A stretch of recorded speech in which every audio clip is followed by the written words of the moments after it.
আজকে যারা একটু ফাইন্যান্সিয়ালি সাকসেসফুল মানে মিড এজেড প্রফেশনাল তারা একটু পেছনের দিকে যদি তাকিয়ে দেখেন তাহলে দেখতে পাবেন তাদের এই যে ফাইন্যান্সিয়াল সাকসেস এর পেছনে টেকনিক্যাল স্কিল যত না আছে তার থেকে অনেক বেশি আছে তাদের life lesson, specially financial life lesson.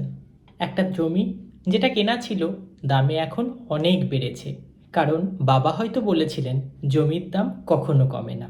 বা তোমার যখন জব নিয়ে ক্রাইসিস চলছে তখন তোমার এমার্জেন্সি ফান্ড তোমাকে বেশ কয়েক মাস সারভাইভ করার জন্য হেল্প করলো। কারণ কখনো মা হয়তো বলেছিলেন যে যখনই ইনকাম করবে কিছুটা পয়সা আলাদা করে সেভ করে রেখে দেবে। এগুলো কোনোটাই কিন্তু স্কিল বা একাডেমিক লেসন না, কিন্তু এগুলোই আমাদের ফাইন্যান্সিয়াল লাইফে সবচেয়ে বেশি হেল্প করে। কিন্তু আমরা স্কুলে তো গিয়েছিলাম এই সমস্ত ফাইন্যান্সিয়াল লার্নিংগুলো শিখবো বলেই।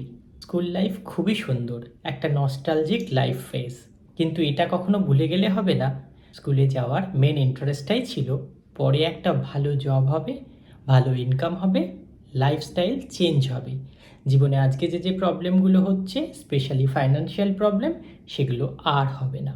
তাই জন্যই তো আর্টস না নিয়ে সায়েন্স নেওয়ার চেষ্টা হচ্ছিল, পেন্টিং না নিয়ে কোডিংয়ের ক্লাস, সংস্কৃত ল্যাঙ্গুয়েজ হিসাবে না নিয়ে ফ্রেঞ্চ বা জার্মান, যাতে ইন ফিউচার ভালো জব হয়, ফরেন মানি অ্যাট্রাক্ট করা যায়, আর হতেও পারে ফরেন লোকেশানে মাইগ্রেটও হয়ে গেলে। তার মানে স্কুল লাইফের সমস্তটাই কিন্তু ধীরে ধীরে প্ল্যান করা ছিল কিভাবে আমাদের আর্নিং বেটার হবে। কিন্তু স্কুল কি কোথাও শেখালো কিভাবে মানি ম্যানেজ করতে হবে, কিভাবে মানি ইনভেস্ট করতে হবে, কিভাবে মানি গ্রো করতে হবে, আর কিভাবে মানি প্রোটেক্ট করতে হবে? না, স্কুল লাইফে বোধহয় এগুলো কোথাও মিসড হয়ে গেছে। এই ভিডিওতে আমরা এই রকমই 6টা লেসন জেনে নেব যেগুলো স্কুল লাইফে হয়তো আমরা মিস করে গেছি। এখনও খুব দেরি হয়নি, জেনে নেওয়াটা দরকার। আর তোমার মিস হয়ে গেছে ঠিক আছে, তোমার বাচ্চাকে যেন এই লেসনগুলো দিতে ভুলে যেও না। তার স্কুলে না শেখালেও কিন্তু দিও, তার কারণ সে যে ওয়ার্ল্ডে এখন বিলং করছে বা 10 বছর পরে বিলং করবে সেটা কিন্তু আরও বেশি কম্পিটিটিভ। তাহলে আর দেরি না করে লেটস স্টার্ট। হাই, আমি অনিরুদ্ধ, আর তোমরা দেখছো লুক্সাস cash and clarity Bangla finance channel.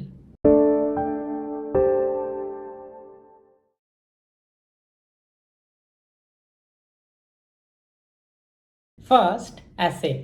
আমরা অ্যাসেট বলতে সমস্ত সলিড জিনিসকেই বুঝি। যা কিছু কিনে আনা হচ্ছে সব অ্যাসেট। বাড়ি কেনা হলো অ্যাসেট, গাড়ি কেনা হলো asset, sofa set, dining set, fridge, TV, mobile সমস্ত কিছুই অ্যাসেট। ইভেন জুতো, ঘড়ি এগুলোও অ্যাসেট হয়ে যাচ্ছে। সব কিছু অ্যাসেট নয়, যেগুলো কেনার পর এর দাম বাড়তে থাকে সেগুলোই অ্যাসেট। আর নইলে যেগুলো থেকে প্রত্যেক মাসে বা প্রত্যেক বছরে কিছু ইনকাম হয় সেগুলো অ্যাসেট। যেমন আমি যদি ব্যাংকে এফডি রাখি বা স্টক কিনি বা মিউচুয়াল ফান্ড কিনি, গোল্ড কিনি, সিলভার কিনি, এই সমস্ত কিছু থেকে নয় আমরা কিছু ইন্টারেস্ট পাই আর নয় এগুলো দামে বেড়ে যায়, তাই এইগুলো সবই হলো অ্যাসেট। অন্যদিকে যে গাড়িটা কিনি, মোবাইল ফোন, আমার ড্রেস, ওয়াচ, শু এই সমস্ত কিছু কিন্তু কেনবার পর থেকেই দামে কমতে থাকে, আর এগুলো মেনটেন করার জন্য আমাকে কিছু না কিছু স্পেন্ড করতেই হয়। এগুলো কোনোটাই অ্যাসেট না, এগুলো সব লায়াবিলিটি। যে বাড়িটা বা যে ফ্ল্যাটটায় আমি থাকি সেটাও কিন্তু মেনটেন করার জন্য খরচ করতে হয়, তাই এটাও লায়াবিলিটি। কিন্তু ফ্ল্যাটটা যদি আমি রেন্টে দিই তাহলে প্রত্যেক মাসে একটা টাকা আসতে থাকে, তখন এটা অ্যাসেট হয়ে যায়। এই অ্যাসেট, লায়াবিলিটি এগুলো তো আমরা স্কুলে শিখিনি, আজ শিখলাম। অ্যাসেট নিয়ে ডিটেলস জানতে এই ভিডিওটা অবশ্যই দেখো। সেকেন্ড পয়েন্টটা হলো প্যাসিভ ইনকাম। ভালো স্কুলে যাও, অনেক পড়াশোনা করো, অনেক হার্ডওয়ার্ক করো, ভালো জব পাও, ভালো ইনকাম, আর তারপরে ভালো সেভিংস। এটাই আমরা শুনে এসেছি ফাইন্যান্সিয়াল সাকসেসের একমাত্র রাস্তা। কিন্তু এইভাবে তোমায় অ্যাক্টিভ থেকে হার্ডওয়ার্ক করে যে ইনকাম হয় সেটা হলো অ্যাক্টিভ ইনকাম। এর বাইরে আর কোনো ইনকাম হয় নাকি? একদম হয়। প্যাসিভ ইনকাম, যেখানে তোমাকে কিছু করতে হয় না, ইনকাম হতে থাকে। অ্যাক্টিভ ইনকামে অ্যাক্টিভ না থাকলে আর ইনকাম হয় না, কিন্তু প্যাসিভ ইনকাম অ্যাক্টিভ না থাকলেও ইনকাম হতে থাকে। যেমন স্টক মার্কেটে যদি তুমি ইনভেস্ট করো তাহলে ডিভিডেন্ড পাওয়া যায়, স্টক প্রাইসে অ্যাপ্রিসিয়েটও করে, রিয়েল স্টেট থাকলে রিয়েল স্টেট থেকেও ইনকাম হয়। এই সমস্ত কিছু হচ্ছে প্যাসিভ ইনকাম। এটা আমাদের স্কুলে শেখায়নি, আজকে শিখলাম। প্যাসিভ ইনকাম সম্পর্কে ডিটেলস জানতে হলে এই ভিডিওটা অবশ্যই দেখো। থার্ড পয়েন্টটা হলো ইনফ্লেশন। আগে আমি ভাবতাম ইনভেস্টমেন্ট খুব একটা দরকার নেই, ইনকাম করা দরকার আর সেভ করা দরকার। এই রকম করে আমার যখন 50,000 স্যালারি, তখন আমি 25,000 সেভ করতাম। মুম্বাইয়ে 50% সেভ করা মানে খুবই কষ্টকর। এইভাবে 25,000 সেভ করতে করতে প্রত্যেক বছরে 3 lakhs করে সেভ হতো। এটা কেন করতাম? কারণ 30 lakhsের একটা ফ্ল্যাট কেনার ইচ্ছা ছিল। 10 বছরেই তাহলে 30 lakhs জমা হয়ে যাবে। 10 বছরে ঠিক এই একই ডিসিপ্লিনে 30 lakhs কিন্তু জমা হয়ে গেল। কিন্তু যখন ফ্ল্যাটটা কিনতে গেলাম, তখন দেখলাম 30 lakhsে ওই ফ্ল্যাট আর পাওয়া যাচ্ছে না, তার দাম হয়ে গেছে 60 lakhs, ডাবল। তখন মনে হলো কোথায় ভুল করলাম আমি, ক্যালকুলেশনে কি কোথাও ভুল ছিল? সমস্ত জিনিসের দাম বাড়তে থাকে। 10 বছরে ফ্ল্যাটের দাম ডাবল হয়ে গেছে। এটাকেই বলে ইনফ্লেশন। এটা আমি কনসিডারই করিনি, স্কুলেও শেখায়নি, আজ শিখলাম। ইন ফিউচার আর ভুল হবে না। কিন্তু ফ্ল্যাটটা তো কেনা হলো না। কি করলে কেনা হবে তোমার সেভিংস থেকে ওই ফ্ল্যাটটা? ঠিক যেমন ফ্ল্যাটের দাম 30 lakhs থেকে ডবল হয়ে গেছে, তোমার যে সেভিংস সেটা 30 lakhs থেকে ডাবল করতে হবে 10 বছরে। তাহলেই ফ্ল্যাটের যত দাম ততটা পেয়ে যাবে। আরও বেশি পেলে ভালো, কিন্তু মিনিমাম ডাবল করতে হবে 10 বছরে। কি করে ডাবল করা সম্ভব? এটাই আমাদের ফোর্থ লেসন, কম্পাউন্ড ইন্টারেস্ট। তোমাকে ইনভেস্ট করতে হবে, শুধুমাত্র সেভ করলে হবে না। যদি এফডিতে ইনভেস্ট করো তাহলে 7% ইন্টারেস্ট বা কম্পাউন্ড ইন্টারেস্ট, তাতে তোমার রাখা পয়সা 10 বছরে ডাবল হয়ে যাবে।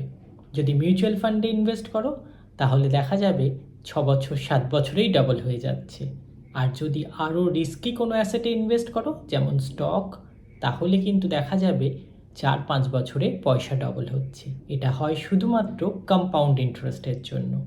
10 লাখ টাকা 20 বছরের জন্য এফডিতে রাখলে তুমি যেখানে 38 lakhs পাবে, সেখানেই 10 লাখ টাকাই 20 বছরের জন্য মিউচুয়াল ফান্ডে 12%-এ রাখলে তুমি পেয়ে যাবে 96 lakhs।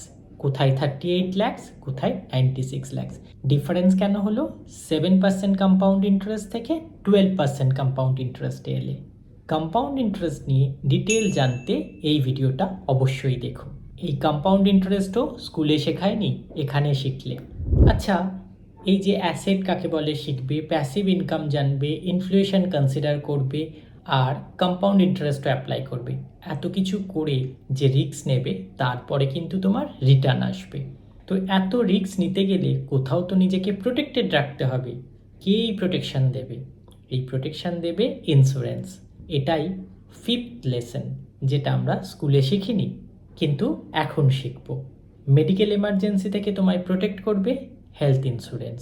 ঠিক তেমনই তোমার লাইফ নিয়ে কিছু হলে লাইফকে প্রোটেক্ট করবে টার্ম প্ল্যান বা লাইফ ইন্স্যুরেন্স। আর হঠাৎ যদি জব লস বা অন্যরকম আর্নিং ইন্টারাপশন হয়, তাহলে প্রোটেক্ট করবে এমার্জেন্সি ফান্ড। এই তিনটেই ইম্পর্টেন্ট, কোনোটা বাদ দিলে হবে না। লাইফ ইন্স্যুরেন্স আর হেলথ ইন্স্যুরেন্স সম্পর্কে ডিটেলস জানতে এই ভিডিওটা অবশ্যই দেখো। আর এমার্জেন্সি ফান্ড কতটা করতে হবে?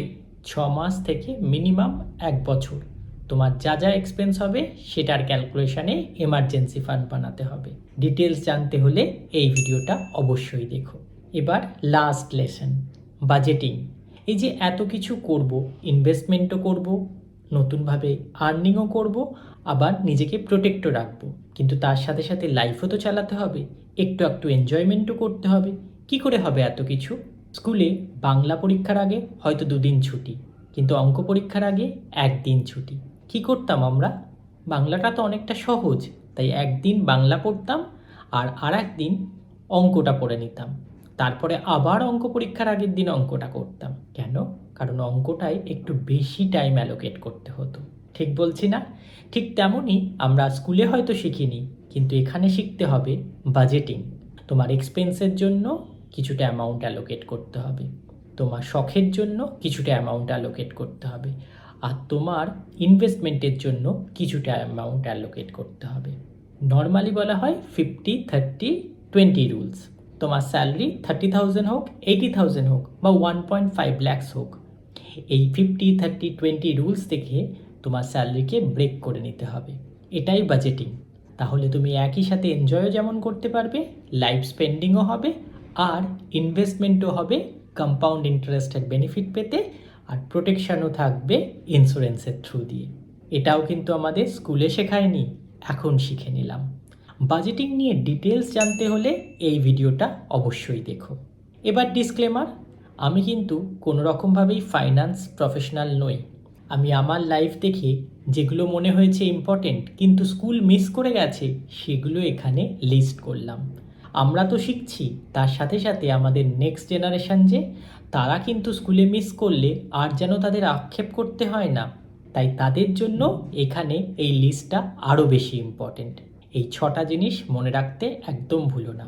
অ্যাসেট কি, প্যাসিভ ইনকাম কি, ইনফ্লেশন কি, কম্পাউন্ড ইন্টারেস্ট কি, ইন্স্যুরেন্স বা প্রোটেকশন কি, আর বাজেটিং কি। এগুলো তোমার ফাইন্যান্স লাইফকে অনেক বেটার করে তুলবে। এই ভিডিওটা ভালো লাগলে লাইক, কমেন্ট, সাবস্ক্রাইব করতে একদম ভুলো না।